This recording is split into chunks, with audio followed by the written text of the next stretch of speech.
Okay, so first of all, just tell me, out of the two-stroke and four-stroke engine, which engine require balancing? Sorry sir, एक बार voice. Two stroke और four stroke engine में से कौन से engine में balancing की requirement पड़ती है? सर, 2 स्ट्रोक और 4 stroke.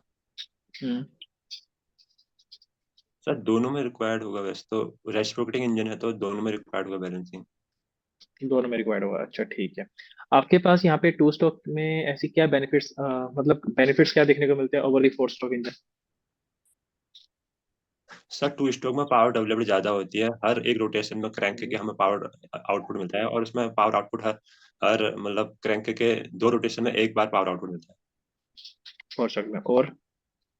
Sir, 2 stroke compact in size होता है, और जो हाई स्पीड कार है उसमें हम यूज़ कर सकते हैं इसे। ज़्यादा स्पीड में ठीक है।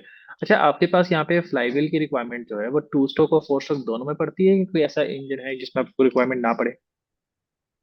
सर, वैसे तो 4 स्ट्रोक में मतलब हैवियर फ्लाईव्हील यूज करते हैं, क्योंकि पावर जो हमें पावर कंटिन्यूस नहीं मिल पाती। और लेकिन 2 स्ट्रोक में भी हम कर सकते हैं फ्लाईव्हील के, मतलब स्मॉलर फ्लाईव्हील लगा सकते हैं पावर को ऑब्जॉर्ब, एनर्जी वैसे ऑब्जॉर्ब। फ्लाईव्हील का साइज किसमें बड़ा होगा, फोर स्ट्रोक में या टू स्ट्रोक में, क्या लगता है? 4 स्ट्रोक में बड़ा हुआ। फोर स्ट्रोक में बड़ा होगा, ठीक है। अच्छा, आपके पास यहाँ पे ऐसा इंजन के अंदर नॉकिंग फिनोमिना क्या होता है, कैसे आप एक्सप्लेन करते हो उसे? सर, ऐसा ही इंजन में बेसिकली जो नॉकिंग होती है, जब दो अपोजिट फ्लेम मतलब एक जगह पे मतलब हिट करते हैं तो हाई हीट एनर्जी निकलती है, तो उससे हाई प्रेशर और टेम्परेचर डेवलप होता है इनसाइड द इंजन। तो इससे इंजन पे हमें फेलियर होने के चांस रहते हैं कि सिलेंडर या जो भी पिस्टन वॉल जो भी है। तो यही नॉकिंग फिनोमिना होता है सर। अच्छा, वैसे आपका यहाँ पे जनरली बात करें, होती कैसे knocking start? Sir, knocking basically अब नॉर्मल कंबस्टन होता है। अगर हम मान लें, अगर कंबसन मतलब प्रॉपर हो रहा है, जैसे स्पार्क प्लग से जैसे हमने स्पार्क दिया एक पर्टिकुलर डायरेक्शन में, जो प्रेशर वेव जनरेट हो रही है। अगर जैसे ही पिस्टन में मान लो कोई पिस्टन में जो फ्यूल के पार्टिकल थे वो उस डायरेक्शन में बर्न हो जाएंगे, तो वहां से भी एक अपोजिट फ्लेम प्रोड्यूस हो जाएगी। जब दोनों जो स्पार्क प्लग से जो फ्लेम जनरेट हो रही है और जो पिस्टन से जो फ्लेम अपोजिट फ्लेम जो जनरेट हो रही है, तो एक दूसरे को हिट करेंगे, तो उससे हाई प्रेशर और टेम्परेचर जनरेट होगा इनसाइड द इंजन सिलेंडर। तो उस हम्म। कंडीशन को हम नॉकिंग कहेंगे। अच्छा, आपके पास यहाँ पे सिंपल से ऐसे इंजन की अगर हम बात करें, क्या क्या पैरामीटर्स आप यहाँ पे कंट्रोल कर सकते हो नॉकिंग को कम करने के लिए? मतलब क्या सर, मॉडिफिकेशन के नॉकिंग कम। क्या मॉडिफिकेशन आप करते हो जनरली? सर, कंप्रेशन रेशियो कम करेंगे सबसे पहले तो, जो हम्म। लिमिटेड अप टू 6 to 10 करेंगे। हम्म। और जो स्पार्क एडवांस नहीं करेंगे। और इसके अलावा और इनलेट टेम्परेचर सर लो रखेंगे। जो फ्यूल का जो अपकमिंग जो एयर फ्यूल सप्लाई करेंगे उसका इनलेट प्रेशर और टेम्परेचर भी लो करेंगे, जिससे हमें आफ्टर कंप्रेशन ज़्यादा टेम्परेचर जनरेट ना हो जाए। ठीक है। अच्छा, आपके पास यहाँ पे इग्निशन डिले का मतलब क्या होता है किसी भी नॉर्मल एक सिंपल से एसआई इंजन और सीआई इंजन के अंदर? Sir, ignition delay basically means जब हम स्पार्क सप्लाई करते हैं और जो फ्यूल को बर्न होने में मतलब जो टाइम लगता है, उसको ही बेसिकली इग्निशन डिले होता है। अच्छा, आपके पास यहाँ पे जो एसआई इंजन हमारे पास है उसमें जो इग्निशन डिले होता है वो किस किस का सम होता है एक्चुअली में, कौन कौन से टाइप के डिलेज आपको देखने को मिलते हैं एसआई इंजन में? एसआई में बेसिकली केमिकल लैग ही होता है, और सीआई में बहुत फिजिकल डिले और केमिकल डिले दोनों होता है। फिजिकल क्यों नहीं होता एसआई में?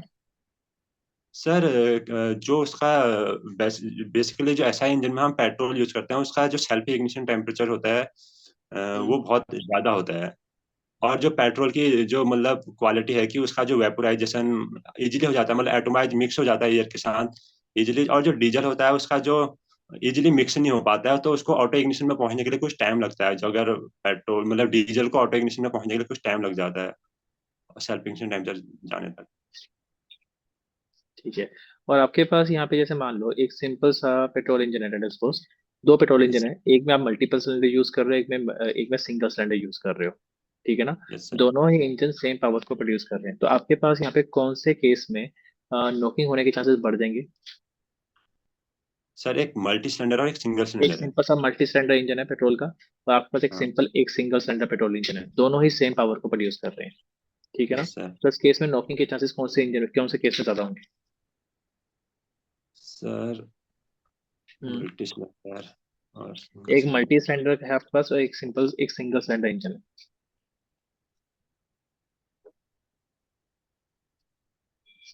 सॉरी सर, आइडिया नहीं है। आइडिया नहीं है आपके पास यहाँ पे? आप खुद सोचिए सर यार, अगर आपके पास यहाँ पे सिंपल सा एक मल्टी सिलेंडर इंजन है, ठीक है ना, उस पे सेम पावर के लिए टेम्परेचर राइज कम होगा या ज्यादा होगा?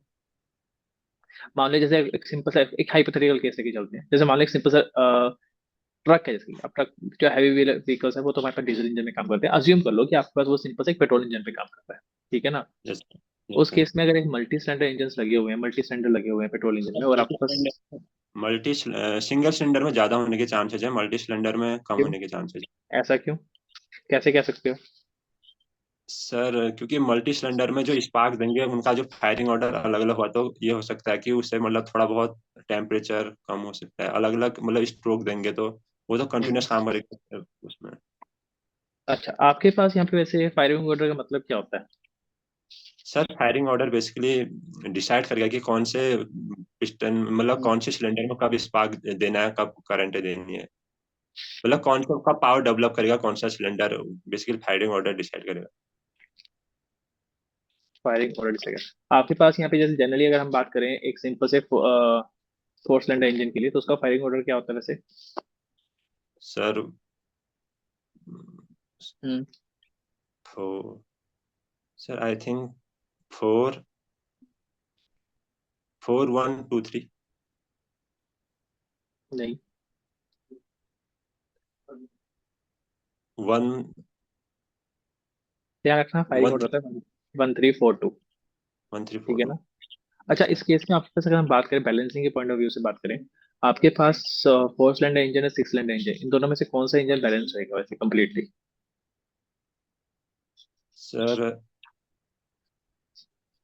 Sir six cylinder engine balance रहेगा, फोर सिलेंडर शायद कपल या उससे थोड़ा बहुत अनबैलेंस रहता है, मैंने अभी पढ़ा नहीं है हमने।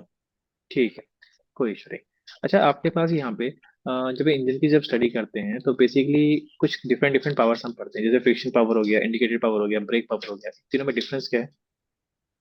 सर इंडिकेटेड पावर बेसिकली जो हम पावर डेवलप करेंगे इनसाइड द पिस्टन सिलेंडर, और वी हम्म। कैन से जो हमें पिस्टन पे जो पावर मिलेगी वो इंडिकेटेड पावर होगी। और ठीक है। हम्म। फ्रिक्शनल लॉसेस जो पावर हमें क्रैंकशाफ्ट पे मिलेगी वो ब्रेक पावर होगी। ठीक है, और friction power? Sir friction power basically जो पावर ट्रांसमिट हो रही है पिस्टन से कनेक्टिंग रॉड के होते होते जो क्रैंक में मिल रही है, जो उसमें मतलब बेसिकली जो वहाँ मतलब फ्रिक्शन होगा, और भी पाइप पंपिंग लॉसेस कुछ भी इस टाइप के होंगे वो फ्रिक्शनल लॉसेस में। ठीक है। Okay Ganesh, let me provide my feedback. देखो, आपने जो भी आंसर दिया मोस्टली सही से सही दिए, कोई इशू नहीं है, ठीक है ना। बस एक बार वो देख लेना, चेक कर लेना टू स्ट्रोक और फोर स्ट्रोक के बीच में डिफरेंसेस क्या होते हैं, क्योंकि जो जो आपने जो डिफरेंसेस बताए थे ना, उसमें थोड़ी सी प्रॉब्लम थी, तो वो डिफरेंसेस जरूर चेक कर लेना। बाकी आपने जो भी आंसर दिए थे मोस्टली सही से सही दिए थे, ठीक है। और एक बार यहाँ पे वो जरूर चेक करना कि आपके पास नॉकिंग फिनोमिना सीआई इंजन के अंदर क्या होता है, ओके सर। ठीक है ना। इसमें जो कह रहे थे ना कि भाई प्रेशर वेव जनरेट हो रही है, तो वहां पे आपके पास प्रेशर वेव ना रखिए, आप ऐसे बता सकते हो फ्लेम फ्रंट प्रोड्यूस हमारे पास वहां पे हो रहा है। प्रेशर वेव नहीं है वो, वहाँ पे फ्लेम फ्रंट है जो कि फ्लो कर रहा है जब आप स्पार्किंग करते हो तब, ठीक है ना। Okay sir. तो जब दो फ्लेम फ्रंट आपस में जब फ्लाइट करेंगे तो उस केस में आपके पास यहाँ पे क्या होगा, नॉकिंग होने के चांसेस बढ़ जाते हैं, ओके ठीक है सर। ना। तो इसका ओके। इफेक्ट भी देख लेना। आपके पास यहाँ पे सबसे मेन चीज जैसे वही है कि हमारे पास नॉकिंग कंबस्शन फिनोमिना क्या है बेसिकली एसआईओसी इंजन में, और नॉकिंग फिनोमिना को कैसे कैसे कंट्रोल करते हो, इग्निशन लैग, और आपके पास यहाँ पे फिजिकल केमिकल डिले आपने जो डिफाइन करा वो सही था, कोई इशू नहीं था उसमें, ठीक है। ओके। अब इस केस में एक और चीज देख रहे हैं, पी थीटा डायग्राम हम इसमें पढ़ते हैं, प्रेशर क्रैंक एंगल डायग्राम, वो जरूर प्लॉट करना कि आपके पास कैसे प्लॉट होगा वो, ओके सर, ठीक वो है ना। पढ़ रखा है। हाँ। हाँ, बस उसको एक बार जो फिर से एक बार रिवाइज करना, बाकी सब सही, बात कोई इशू। सर जो ओके डॉक्टर। बैलेंसिंग वाला था, फोर स्ट्रोक और हाँ, फोर स्ट्रोक दोनों में सेम मतलब बैलेंसिंग की रिक्वायर तो रिक्वायरमेंट दोनों में हमेशा, होगी। बैलेंसिंग हमेशा आपके पास यहाँ पे होगी, क्योंकि आपके पास यहाँ पे दोनों ही इंजन जो है वो रेसिप्रोकेटिंग मास से काम कर रहे हैं, मतलब पिस्टन डिस्प्लेसमेंट वहाँ पे हो रही है, तो रेसिप्रोकेटिंग मास जब भी होगा किसी भी इंजन